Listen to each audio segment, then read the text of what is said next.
On the night of September 8, 1944, a sound arrived over London that nobody had heard before.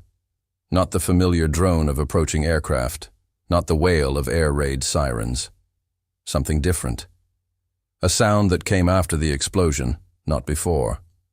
A deep, reverberating boom that shook windows across the East End of London, followed, seconds later, by a distant roar, as if the sky itself had torn open and then sealed itself shut again. A V-2 rocket had just detonated at Chiswick, West London. 3 people were dead. 17 were injured.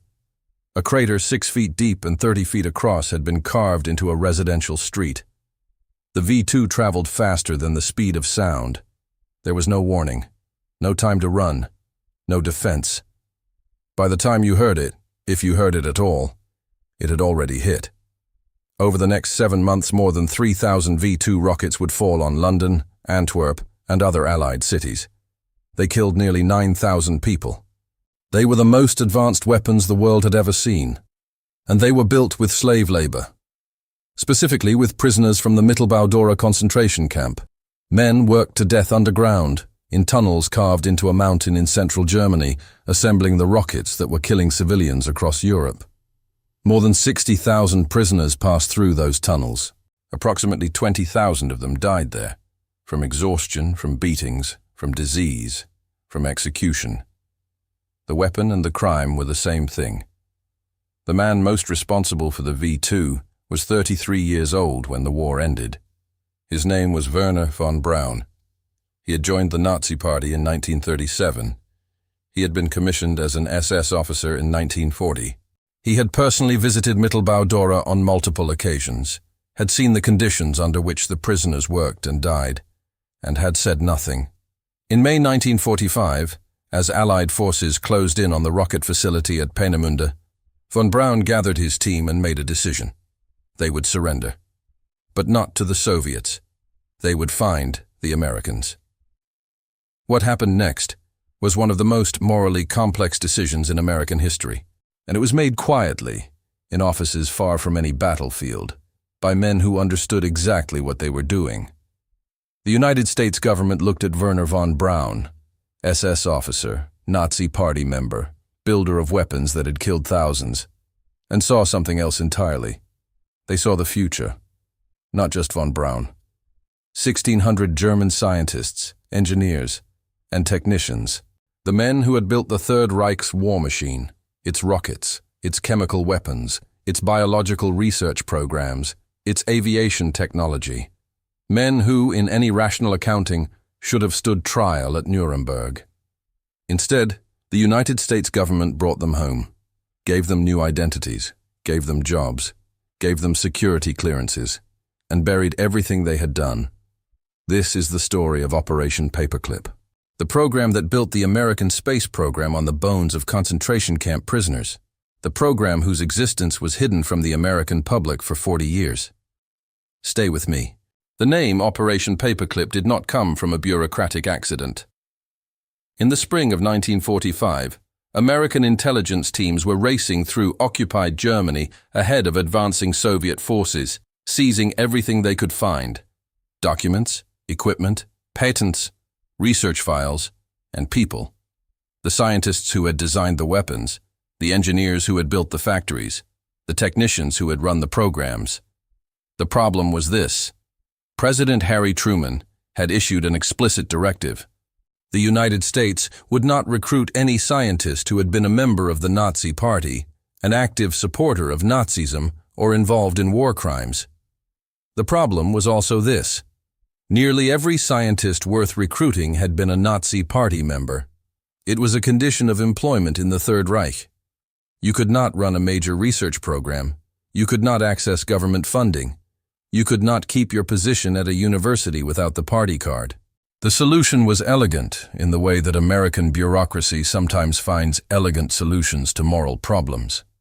Intelligence officers reviewing the scientists' dossiers began attaching paperclips to the files of the men they wanted.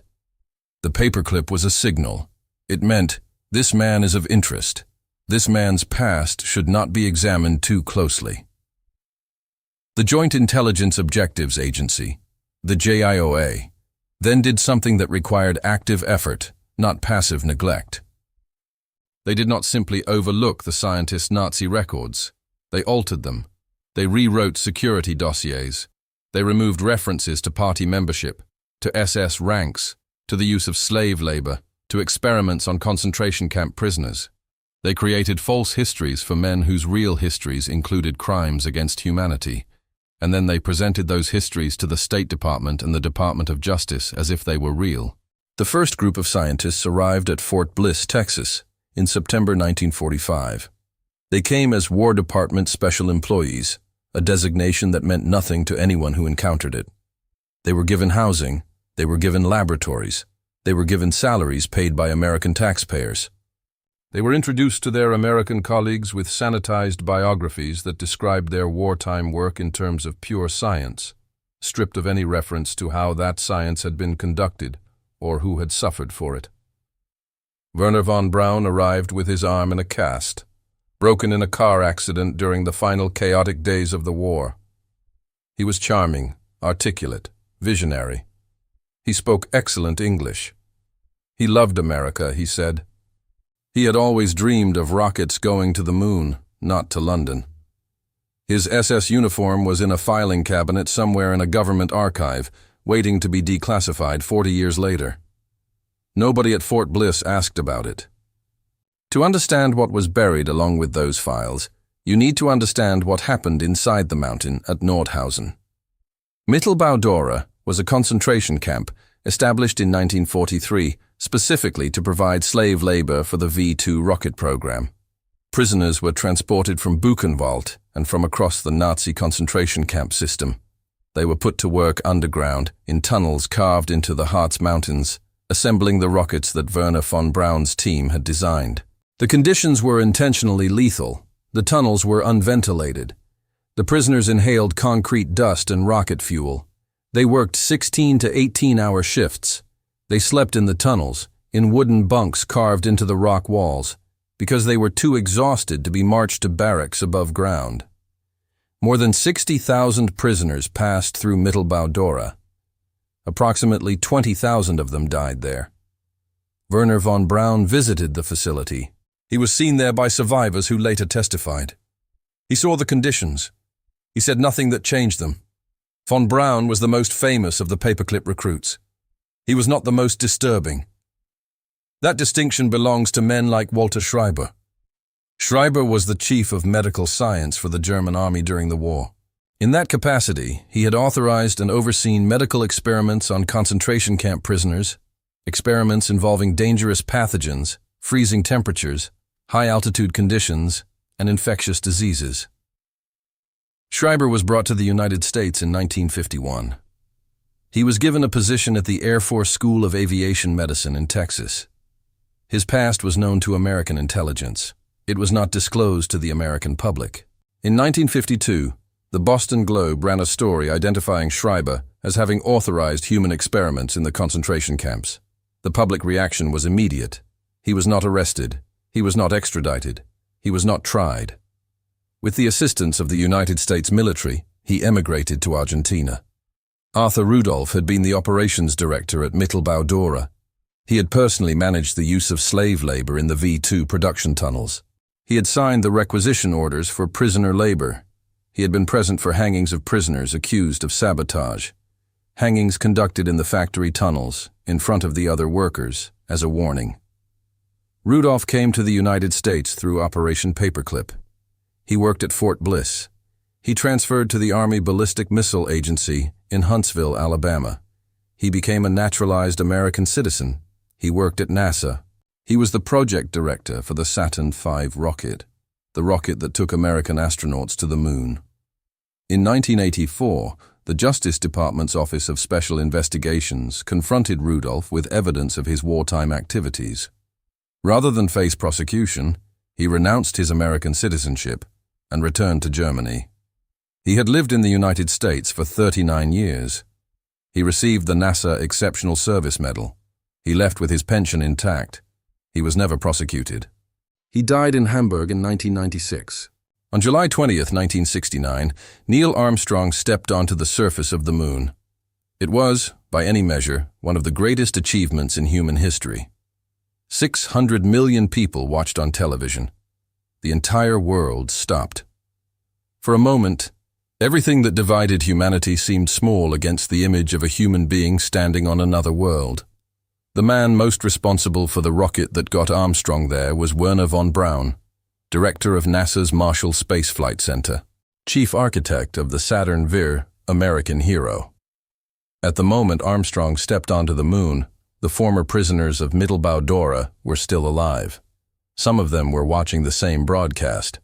One survivor, a French prisoner named Jean Michel, later wrote about that moment. He had worked on the very rockets, the V2s, the direct ancestors of the Saturn V's, in the tunnels at Nordhausen. He had assembled them with hands raw from the cold. He had watched men die beside him, and now he was watching the man who had designed those rockets being celebrated as a hero of humanity. Von Braun was never prosecuted. He was never charged. He was never asked, in any official forum, to account for what he had seen and not stopped at Nordhausen. He gave one interview, late in his life, in which he acknowledged that he had seen conditions at Dora that had troubled him. He said he had raised concerns. He said he had believed they would improve. The survivors disputed this account. A French survivor named Yves Béon wrote extensively about the visits by von Braun and other rocket scientists to the tunnels. He described the scientists walking through the facility, observing the prisoners, discussing technical problems with the SS guards, and leaving without a word about the dying men around them. In 1965, a satirist named Tom Lehrer wrote a song about Wernher von Braun. It contained a line that has endured as one of the most precise moral observations of the Cold War era. "Once the rockets are up, who cares where they come down? That's not my department," says Wernher von Braun. "Who cares where they come down? Who cares who built them? Who cares who died in the tunnels? We got to the moon." For 40 years, the details of Operation Paperclip were hidden from the American public. The scientists' real dossiers, the originals, before the JIOA rewrote them, existed in government archives. They were classified. They described party membership, SS ranks, the use of slave labor, involvement in human experimentation. They sat in filing cabinets in Washington, while the men they described became American citizens, won awards, built careers, and in some cases, became national heroes. In the 1970s, a journalist named Linda Hunt began filing Freedom of Information Act requests. She spent years fighting for access to the documents. Her book, Secret Agenda, published in 1991, documented what the JIOA had done, how the files had been altered, which scientists had been recruited despite known war crimes. The book received significant attention. Congressional hearings were held. Cases were reviewed. By the time the full picture emerged, most of the paperclip scientists were dead. Wernher von Braun had died of cancer in 1977 at the age of 65. He was eulogized by President Carter, who called him a man of bold vision. He was buried in Alexandria, Virginia. The city of Huntsville, Alabama, where von Braun and his team had spent much of their American careers, is still known as Rocket City. There is a museum there dedicated to the space program. There are streets named after the German scientists. There is a statue. In the same city, the Army's Redstone Arsenal sits on land that was, in the 1940s, a segregated military installation. The black soldiers who served there could not eat in the same mess halls as the German scientists who had recently been members of the SS. None of it was in the official biographies. Operation Paperclip worked. That is the most uncomfortable part of this story. It worked. The scientists delivered. The rockets flew. The space program succeeded. American military technology advanced in ways that almost certainly changed the outcome of the Cold War. The argument that defenders of the program make is this: without those scientists, the Soviets would have had them. Without that technology, the balance of power shifts. Without that shift, the world looks different. Maybe. But the argument has a cost that its defenders rarely quantify. The cost was this: the United States government decided, as an official matter of policy, that some war criminals were too useful to prosecute, that some crimes could be traded for technology. That the men who had used concentration camp prisoners as raw material could be given new names and new careers and new medals, and that the people who had survived them would simply have to accept that. The survivors were not asked. In 2019, the German government formally apologized to the surviving victims of Mittelbau-Dora. The United States government has never issued a formal apology for Operation Paperclip. Wernher von Braun's name is on a middle school in Huntsville, Alabama. It is on a crater on the moon. It is in the history books as the father of the American space program. The names of the prisoners who died building his rockets are in the Mittelbau-Dora Memorial, in a town in central Germany that most Americans will never visit. That is the ledger. Those are the two sides of it. You can decide for yourself whether the accounting is just. What you cannot do, what none of us can do, is pretend the ledger doesn't exist. If this story matters to you, share it. Because most people know Wernher von Braun as the man who sent Americans to the moon. Very few know what he watched and said nothing about in the tunnels at Nordhausen. Next week we are covering Unit 731, the Japanese Imperial Army's biological warfare program, and the deal the United States government made to bury it. Subscribe if you don't want to miss it. I'll see you in the next one.